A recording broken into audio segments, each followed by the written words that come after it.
Imagine this. The person you love most whispers, "You're the best thing that's ever happened to me." But behind those words hides a sinister truth. This is the story of betrayal, obsession, and something crawling beneath the surface, both literally and figuratively. My name is Brian, and I've made mistakes. Big ones. Cheating? That's just the beginning. But what unfolded after one careless night has haunted me ever since. A scorned lover, a terrifying discovery, and a moment so surreal, it's hard to believe I lived through it. Welcome to my nightmare. This is Luis's Stories. Let's dive in. Before anyone feels the need to state the obvious, I know I'm not a good person. I'm a cheater. Always have been. I could lie. I could tell you about how my dad wasn't around, or some Freudian bullshit about how every girl I ever dated could never match up to my mother, but it wouldn't be the truth. I didn't have a hard life, and my relationship with my mother is healthy. I'm just an asshole, but I didn't deserve this. Brian, you're the best thing that has ever happened to me, but I need just a little more time, Blythe whispered, her long blonde hair falling over her reddening, gorgeous face. Yeah, sorry. It's only been 9 months, I scoffed. You're just... I bit my lip. I've never really handled rejection well. It isn't that my ego is fragile or anything. Pride is just hard. You're worth the wait. I have work in the morning. I brushed her hair out of her face and chastely kissed her soft lips. I should have just gone home and went to bed, rubbed one out for good measure, but a scorned man goes where his dick and the night will carry him. On the drive home, I pressed my thumb against my cell phone screen like a worry stone and thought of Shelley. She was a 6.5 out of 10 on a good day, but she never said no. The phone rang twice on my end before she picked up. How soon do you want me over? Shelley purred. I like that. No hello, no small talk, and best of all, no. I need more time. How about you host tonight? I was in the area. I'm about 5 minutes out. The thought of Shelley in my bed like old times was a nice one, but I didn't want to risk anyone seeing her car there. I knew Blythe had no reason to be suspicious, no reason to follow me, but I was careful. I'd always been careful. Shelley agreed. She always did. I was there right on time. I hesitated just for a second in her driveway. I almost pulled back out, but then I started replaying the shock in Blythe's eyes when I asked. The way she softened her voice when she told me she wanted to take a little more time. Like she thought my feelings needed sparing, that I'd fall apart and cry or something. Her infantilizing tone was too much. Pride has a way of really fucking things up, and so do I. Less than a half hour later, I wasn't thinking about that anymore. I was busy getting tangled in the sheets with Shelley. In the heat of the moment, I felt something sting my back. I tried to swipe it off, not wanting to be distracted from her, but it was starting to burn. As I twisted to get a better smack at my back, I saw Blythe at the window, blonde hair floating in the wind and her face pressed hard against the glass. I scrambled to turn around and claw my way through the tangled sheets. In all my glorious efforts, I only succeeded in falling off of the bed and smacking my cheekbone on the wooden frame on my way down. Shelley squeaked at the sharp smack. Something between a stutter, beatboxing, and a juvenile attempt at profanity fell out of my mouth. I finally untangled myself enough to turn towards the now vacant window. Blythe was gone. I ran out the front door, stark naked to an empty street. Not even taillights winked in the distance. Get back inside! Have you lost your mind? Someone's going to call the cops! Shelley's screams rattled in between my ears. I'm sure they would if she kept it up. I glanced one more time down the empty road and turned back inside. I didn't mention Blythe when I tried to explain my sudden interest in streaking, but I did tell her I thought there was someone outside the window. At this point, I was starting to doubt that Blythe had been there at all. Hell, that anyone had been there at all. Maybe it was guilt. Either way, the night was ruined. I didn't kiss her when I left. I didn't even look back. The gravel crunched under my Corolla as it crawled down my street. My heart thumped in time with the rolling tires, imagining Blythe waiting in the driveway. Maybe a brick through my window. Something. But there was no sign of Blythe, her car, nor any vandalism. Lost in thought, I smashed the brake with the nose of my car inches from the garage door. The spot on my back started to tingle. I jingled my keys as I half-skipped to the entryway. I shook my head and grinned. I'd call Blythe in the morning to be sure, but I was confident at this point that I had made a mistake at Shelley's. I kicked myself internally, but there'd be another night. There always was. After a fast shower, I checked my back. Except for a small red dot, there was nothing to blame for the burning. Could it have been an asp? Do spider bites burn? A bee sting? My mind wandered, but I didn't have any solid answer. Maybe I should be ashamed to admit it, but as soon as my head hit the pillow, I was asleep. Guilt couldn't override my exhaustion, and I wasn't all that sure I felt guilty anyway. My dreams told another story, though. My pupils dilated with such ferocity adjusting to the dim lighting of Blythe's living room, I could feel the stretch in my eyes. Although my chest heaved with effort, I could only whisper her name. She responded with laughter, the tinkle of an amused child. My heart battered in my chest. The pain from the bug bite on my back dialed up to 11. Sharp appendages caressed the edges from the inside. I choked on the scream trying to throw itself from my lips. I could feel something soft pushing from my stomach, blooming in my esophagus. I gave a forceful cough and felt a thick, squishy lump fly up from my throat and flop onto my tongue. Gagging, I pulled a clump of Shelley's hair from my mouth. Long strands straggled up my throat as I removed the mass. All the while, Blythe laughed. I woke up a mess, bloodshot eyes and my stomach in knots. I fumbled my phone and called Blythe. The certainty I'd had from last night was fading. The damn nightmare was playing tricks with my head, or my guilty conscience. Either way, I needed to know. The phone rang. Once, twice, 3 times, and she finally picked up. She sounded her usual chipper self. My voice cracked as I lied. I told her I'd called out from work, that I cared about her too much to leave things the way we had last night. And she ate it. She ate it well. The cramp in my stomach released. We made dinner plans and hung up. I tried to lay back down, eager to get some restful sleep, but my body wouldn't comply.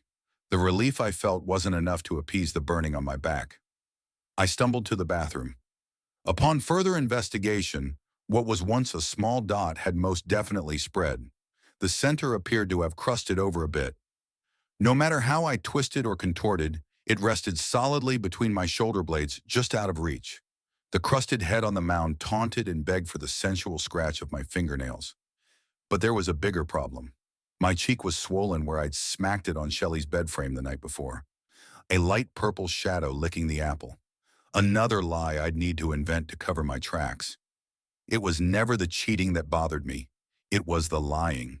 It was the having to remember. It was an irritating inconvenience. I pulled out my phone to text an apology to Shelley. Given the giant pain in the ass this all had been, I doubt I'd be seeing her for a while, but I believed in keeping all my bridges intact for the crossing. As an afterthought, I asked if she'd been bitten by anything lately. As I rotted in bed waiting for a reply, soft, dreamless sleep found me. My eyes thrust open as the lump on my back radiated pain. Both cheeks boasted that just smack tingle that teased of a fever. I started to think about the time I'd been playing in a brush pile as a child. A black widow had bitten me, and I'd been dog shit sick for a few days. But did it burn? I checked the time and nearly tripped over myself throwing clothes on to meet Blythe. No word still from Shelley. Maybe my odd behavior had spooked her, but no response at all? Weird. No time to think on it now. I hastily deleted the text thread and shot one to Blythe telling her I was on my way. I wouldn't normally go to dinner sick, but I needed to see Blythe. I just couldn't shake that something was off, and I needed my mind at ease. I popped a couple of ibuprofen and headed out the door. For the first time in 9 months of seeing her, Blythe was late. This shit day was turning out to have plenty of firsts. It had only been 5 minutes at this point, no big deal. I tried to tell myself that maybe there was traffic, a flat tire. She couldn't find her keys, anything other than her standing me up. The next 5, I started to feel a twinge of rot in the bottom of my stomach. She was outside the window, saw everything, and was standing me up as punishment. My armpits leaked fever sweat. I was angry. Just as I scooted my seat back to leave, she walked in. "Sorry, couldn't decide on shoes." She struck a pose with her heel lifted before gliding into her seat. I couldn't help but chuckle. I was about to lose it over a woman and her shoes. Blythe was completely herself, smiling and beautiful. I was trying to keep things light, but I'd started to sweat all over now. The thick kind. The kind that refuses to drip. The kind that reminds you of that kid in third grade who spat on you on the bus and it globbed on your cheek. Oh, the kids sucked air and one dared you to do something, but you wore that glob like a coward's badge and did nothing. You sat there with your head down until your stop, staring at the congealed mess on your sleeve, and you look like shit. Are you all right?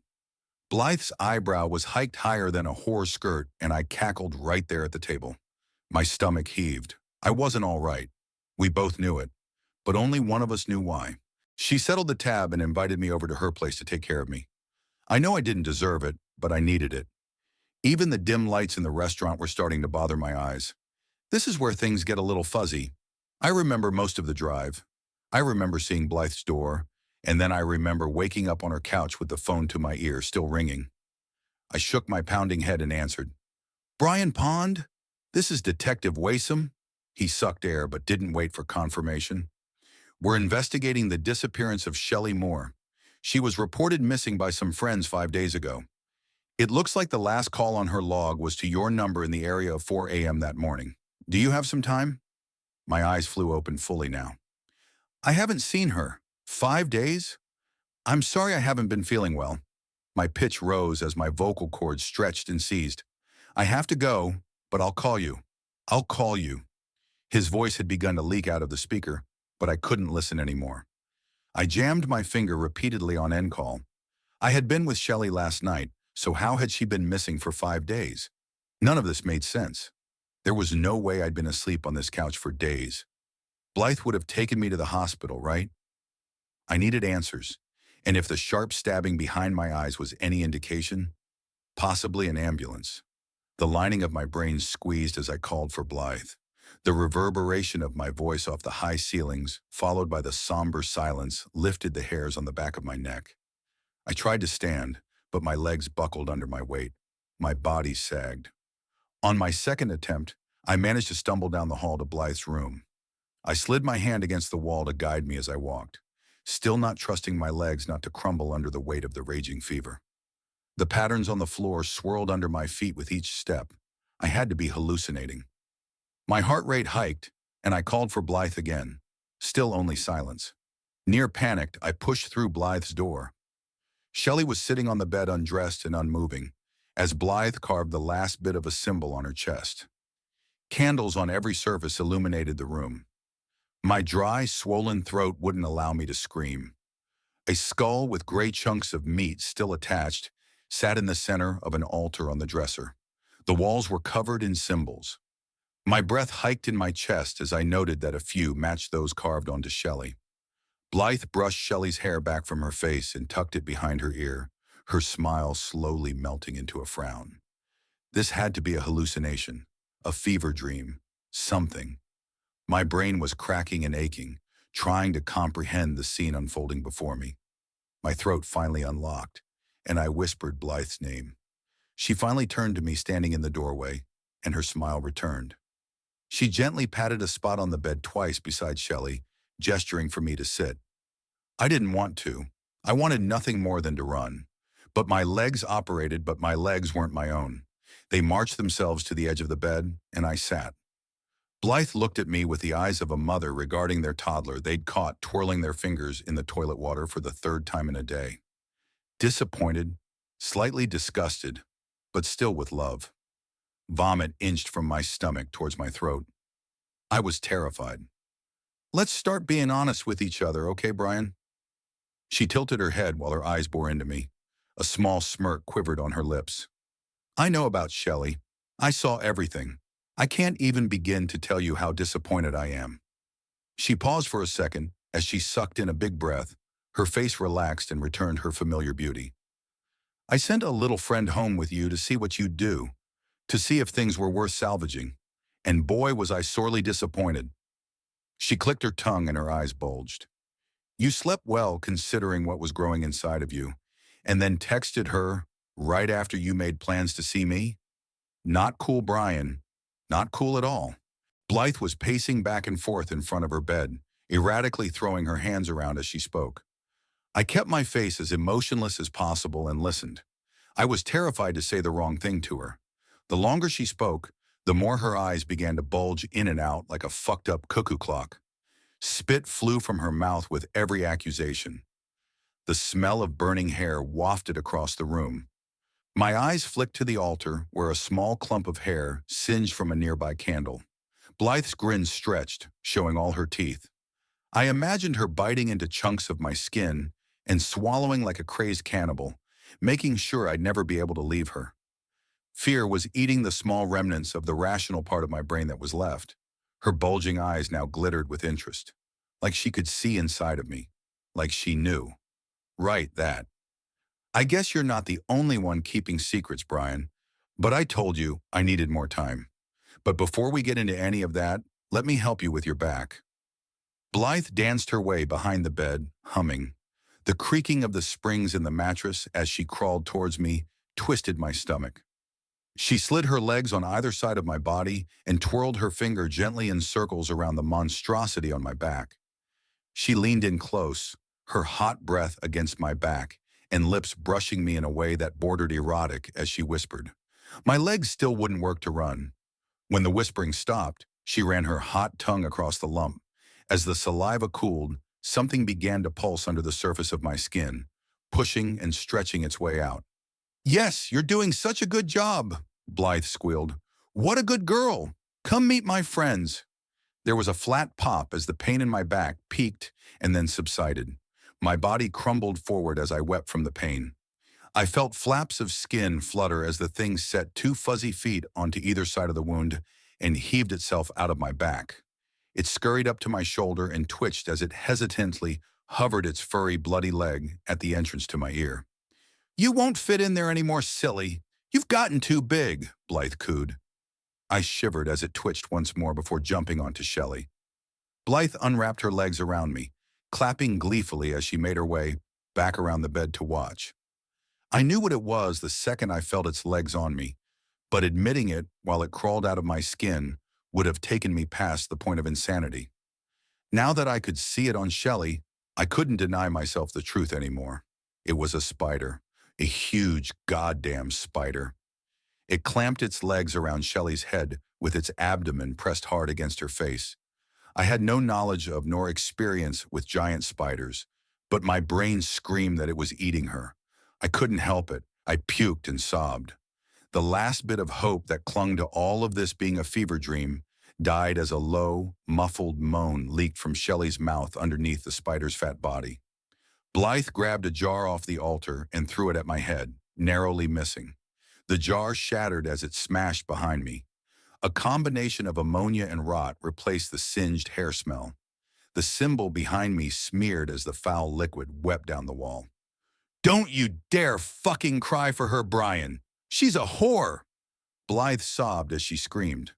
As more of the symbols smeared behind us, I felt a pressure release from my legs. I could wiggle my toes. Blythe was wailing with her hands ripping at her hair. The spider didn't seem bothered by the noise, still pulsing and shivering against Shelley's moaning face. Blythe had completely lost it. If I thought I was terrified before, I lacked the words to describe what I felt at that moment. There was no doubt in my mind. Blythe was going to kill me. My eyes darted, looking for a weapon.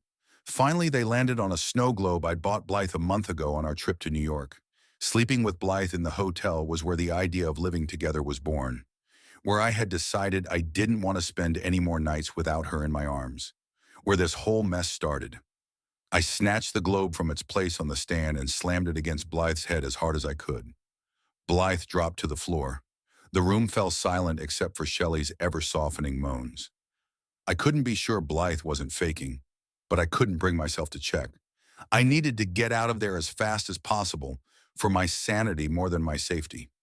I slammed the door behind me to trap the spider inside and ran to the garage. I wanted nothing more than to run, but I had to be sure the spider was dead. I couldn't end up like Shelley. I grabbed the gas canister for the mower and with a fresh wave of nausea, headed back into the house. Wow, what a ride. If that story gave you chills or had you gripping your seat, make sure to smash that like button and subscribe to Luis's Stories for more twists, turns, and tales that'll haunt your imagination. Got thoughts, theories, or just need to recover? Let me know in the comments. I'm reading them all. Thanks for watching, and I'll see you in the next story, if you can sleep after this one.